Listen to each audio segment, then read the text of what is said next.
Selamat pagi, senang sekali saya Rosmi Rahma kembali menjumpai Anda dalam program Redaksi 33. Kami akan menyajikan informasi penting untuk Anda dan berikut di antaranya. Kita awali Redaksi 33 edisi kali ini. Sudah 9 bulan virus corona menyebar di masyarakat Kalimantan Timur, selama itu pula terjadi banyak perubahan dalam dinamika kehidupan. Anak-anak tidak lagi pergi ke sekolah, perkantoran ditutup, dan dunia usaha yang terpuruk. Warga Kaltim masih mengingat inilah momen pertama diumumkannya ada warga Kalimantan Timur terinfeksi virus corona. Tepatnya Rabu malam 18 Maret di depan kantor Gubernur Jalan Gajah Mada Samarinda. Gubernur Kaltim Isran Nur didampingi sejumlah pejabat termasuk Wali Kota Samarinda Syahri Jaang mengumumkan adanya pasien pertama virus corona di daerahnya. Saat itu Indonesia sudah mulai mencekam. Gencarnya pemberitaan media di berbagai penjuru dunia, terutama dari kota Wuhan, Tiongkok yang menjadi kota pertama datangnya virus, membuat semua negara menyusun kembali strategi pertahanannya, terutama dari serangan virus yang semula dijuluki nama virus Wuhan ini. Di Kalimantan Timur, sejak ada pasien pertama, Gubernur langsung menyatakan situasi KLB atau kejadian luar biasa.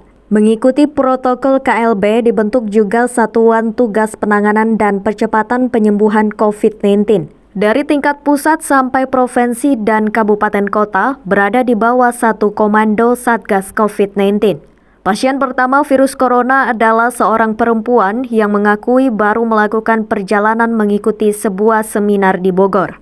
Setelah pulang ke Samarinda, dia menerima kabar rekannya peserta seminar dari Solo meninggal dunia karena terinfeksi virus corona. Akhirnya semua peserta seminar di tracing dan satu di antaranya di kota Samarinda dinyatakan positif. Kabar itu sangat mengejutkan sekaligus mengguncang warga Kaltim karena ancaman tertular sudah dekat di lingkungan kita.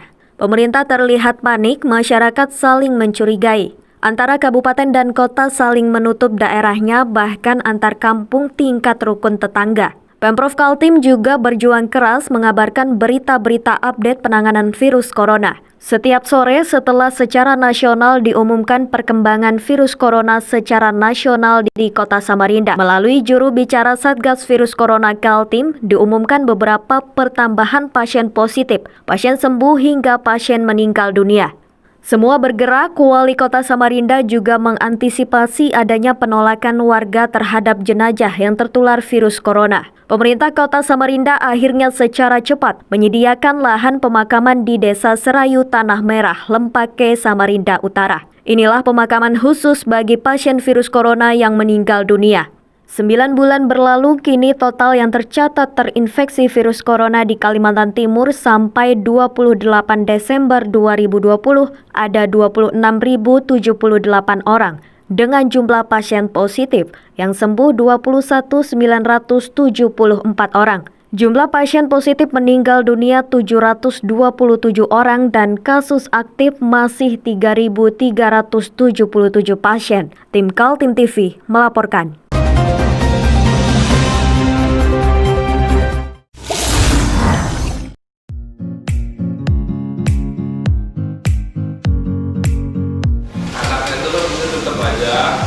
Cara mudah beriklan digital di Kaltim TV.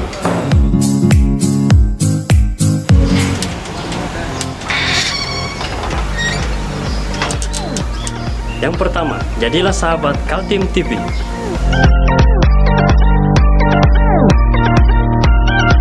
Dengan Rp1.000.000, para sahabat mendapat 20 kali tayang di slot berita kamu.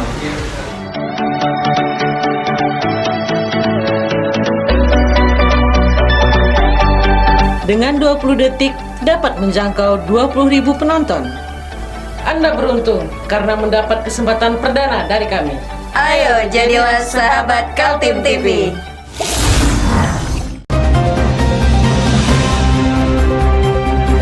Inilah kondisi Kalimantan Timur selama 9 bulan dilanda pandemi COVID-19. Meski tempat-tempat perbelanjaan masih terlihat ramai, sesungguhnya pertumbuhan ekonomi di seluruh kabupaten dan kota Kalimantan Timur mengalami pelemahan. Data dari Badan Pusat Statistik menyebutkan Kaltim pada triwulan ketiga 2020 mencatatkan pertumbuhan ekonomi sebesar 2,39%. Kondisi ini masih baik dibanding situasi nasional yang mengalami minus sehingga masuk ke resesi ekonomi.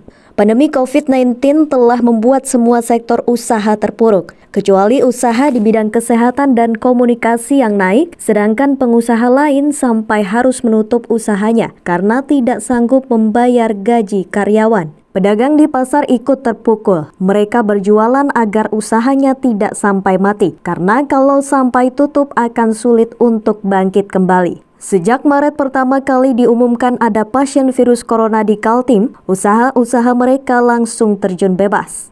Begitulah situasi yang terjadi. Pemerintah pusat hingga provinsi dan kabupaten kota harus berjuang keras keluar dari kemelut ekonomi yang terpuruk. Ditambah lagi munculnya pemotongan anggaran dari pemerintah pusat, sehingga Pemprov Kaltim dan kabupaten kota juga harus merefocusing anggarannya bahkan sampai 40%. APBD Kaltim tahun 2020 yang semula dicanangkan dalam peraturan daerah sebesar 12,29 triliun, akhirnya meleset tersisa menjadi 10,38 triliun. Ini masih dalam situasi yang baik sehingga walau ada pandemi COVID-19, masih banyak ditemui proyek-proyek pembangunan berjalan. Tim Kaltim TV melaporkan.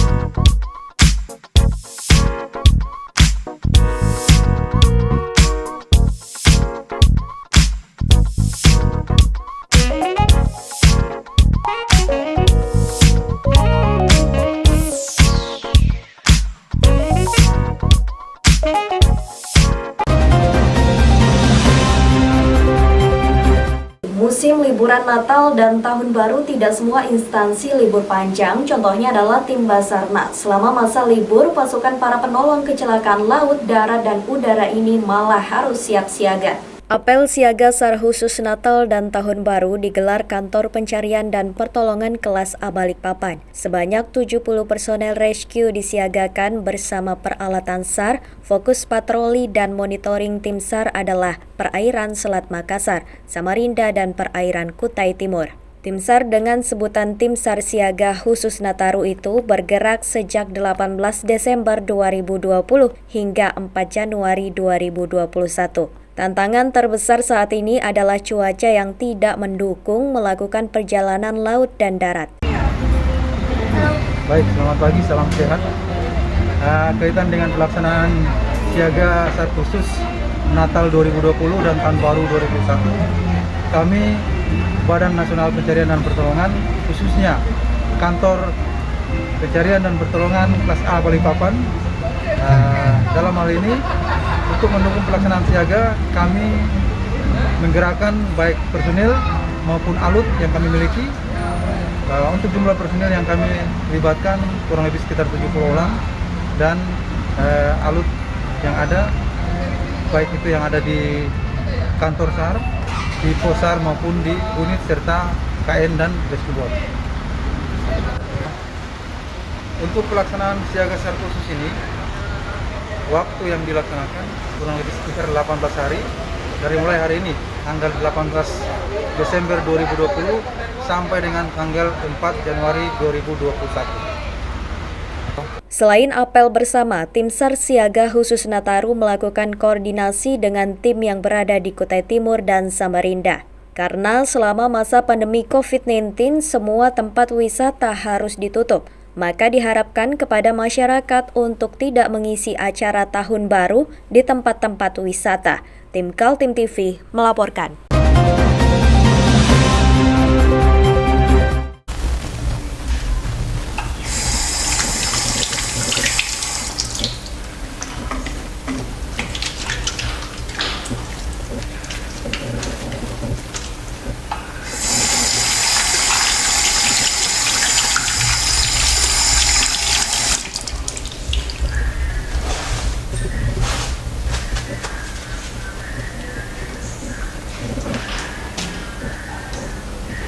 Meskipun di rumah saja, kita tetap selalu menjaga kesehatan, cuci tangan, menggunakan hand sanitizer. Ingat, mulailah dari diri sendiri.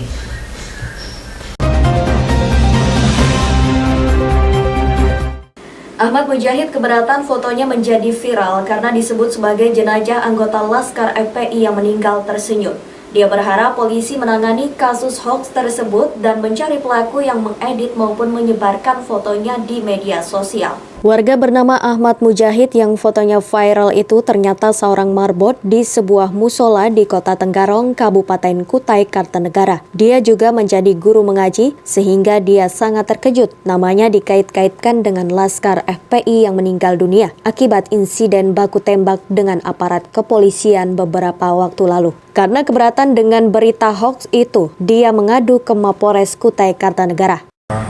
Kita terima laporannya dan kita melakukan lidik berkaitan dengan pelaku yang mengedit dan memviralkan foto. Kepada wartawan yang menemuinya saat di Mapores Kutai Kartanegara, saksi korban Ahmad Mujahid menjelaskan kronologi hingga fotonya tersebar dan menjadi viral. Awalnya dia mengaku membuat foto selfie saja saat di dalam kamar dan kemudian memposting di grup WhatsApp pencinta dan pembela ulama di mana dirinya juga sebagai salah seorang membernya. Berikut adalah pernyataan Ahmad Mujahid di kantor polisi. Sebagai merasa dirugikan karena itu berakibat tidak baik keharmonisan bermasyarakat dan berkebangsaan. Kemarin kan itu ngirim ke WA grup. Sampai tulis apa di WA grup itu? Cuma sekedar untuk Bismillahirrahmanirrahim di atasnya cuma sekedar apa gurau-gurauan tadi, artinya Bismillahirrahmanirrahim itu aja. Ya, itu aja. Di narasi lainnya nggak ada. Gurauan ada lain, tidak menyangka sama sekali seperti ini, tidak mengira, tidak sadar seperti ini, tidak ada tujuan motif lain selain daripada seperti yang dijelaskan Bapak tadi. Yang foto siapa? Yang foto selfie saya sendiri. Oh, foto selfie ya, Iya. Foto selfie. Itu di dalam kamar ya? Dalam rumah. Di dalam rumah sampai dalam kamar, dalam rumah kecil. Saya tugas saya jadi imam rawatib di Langgar. Di tempat teman saya juga saya jelaskan juga kan masyarakat itu sudah. Oh, sehari-harinya sebagai apa Ahmad dengan postingan seperti ini? Jelas terganggu, makanya saya hampir capek betul Pak Judam. Ada rasa ketakutan nggak ketika? Bukan masa khawatir ini bisa dosa besar ini Pak, ini kan menyangkut merugikan orang banyak. Bohongi orang lah. Bohongi publik kan uang kan. Uang.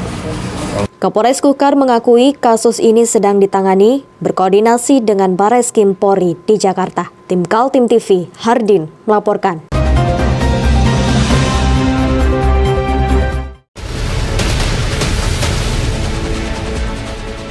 Mari kita memerangi virus corona dengan mematuhi imbauan pemerintah, stay at home.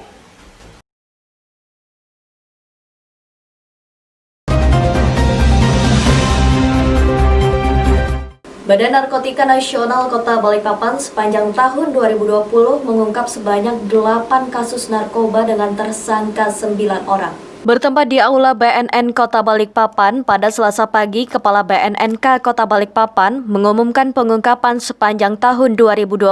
Dalam tahun ini sebanyak 8 kasus peredaran narkoba berhasil diungkap dengan jumlah tersangka 9 orang. Jumlah pengungkapan kasus sendiri jauh menurun dibandingkan dengan tahun 2019 silam, hanya saja untuk jenis narkotika yang berhasil diungkap berbagai jenis. Berbeda pada tahun sebelumnya, hanya jenis sabu-sabu.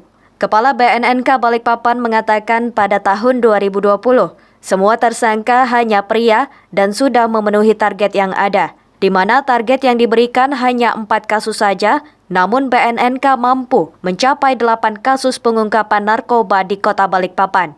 Kegiatan yang kami lakukan diantaranya adalah mulai dari pemberantasan dulu, karena pemberantasan itu biasanya yang banyak diminati. Jadi saya jelaskan bahwa seksi pemberantasan BNNK Kota Balikpapan telah melakukan 8 kasus dengan tersangka 9 orang, semuanya laki-laki tahun ini. Kalau tahun dulu ada perempuan, tahun ini tidak ada. Ini sebenarnya belum ditarget, kami hanya target 4, ini adalah 100% lebihnya. karena kami bisa melakukan efisiensi anggaran sehingga bisa tercover 8 kasus. Kalau melihat jenis barang bukti, mungkin barang buktinya tidak sebanyak tahun 2019 yang lalu. 2020 ini cuma bervariatif. Rekan-rekan bisa melihat di sini kami sudah ada mengungkap ekstasi sekian banyak, juga ada tembakau sintetis. Kalau tahun dulu hanya kita jenis sabu-sabu. Keberhasilan BNNK Balikpapan tidak lepas dari kerjasamanya antara pihak kepolisian lainnya, termasuk masyarakat, untuk bersama memberantas peredaran narkoba. Dari Balikpapan, Muhammad Idris, tim Kaltim TV.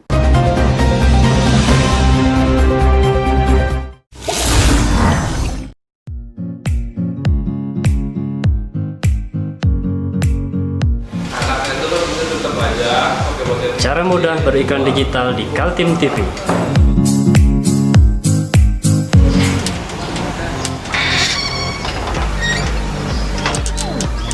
Yang pertama, jadilah sahabat Kaltim TV.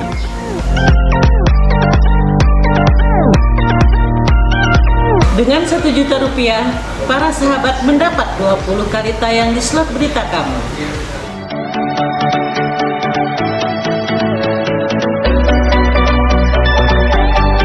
Dengan 20 detik dapat menjangkau 20.000 penonton. Anda beruntung karena mendapat kesempatan perdana dari kami. Ayo jadilah sahabat Kaltim TV.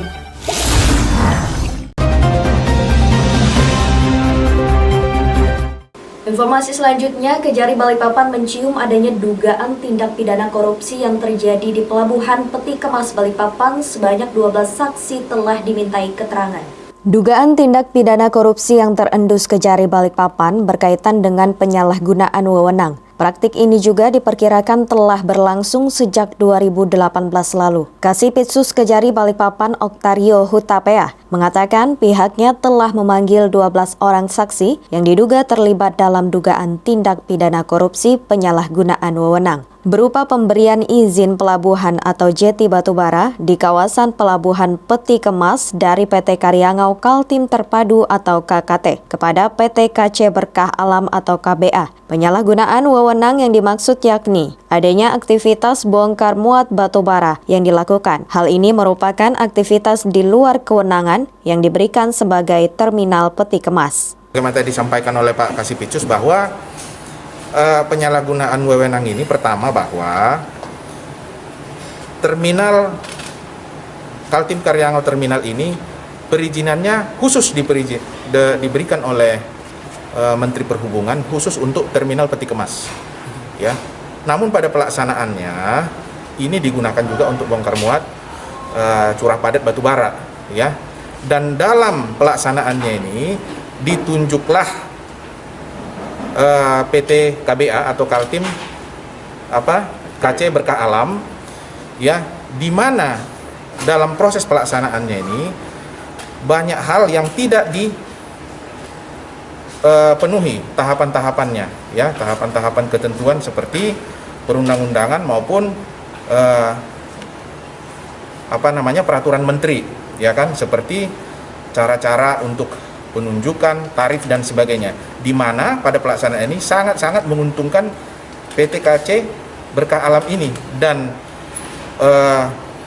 potensi keuangan negara yang harusnya masuk ke negara dalam hal ini Pelindo 4, di mana anak perusahaannya adalah KKT, itu sangat-sangat minim sekali, ya kan, dan diduga ini menguntungkan pihak ketiga ini, kira-kira seperti itu, ya kan.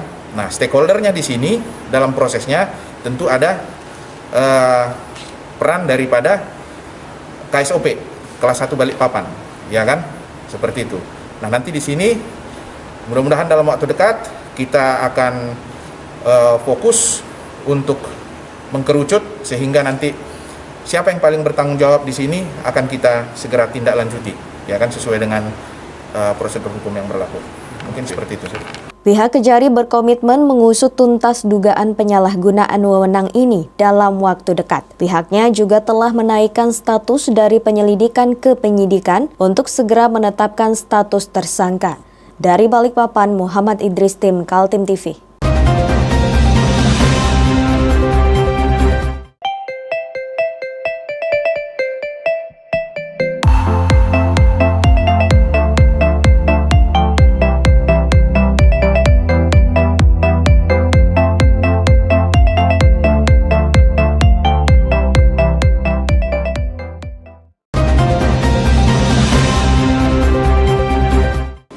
Demikian redaksi 33 edisi kali ini. Informasi lainnya dapat Anda simak melalui situs website kami www.kaltim.tv, channel YouTube dan ulang.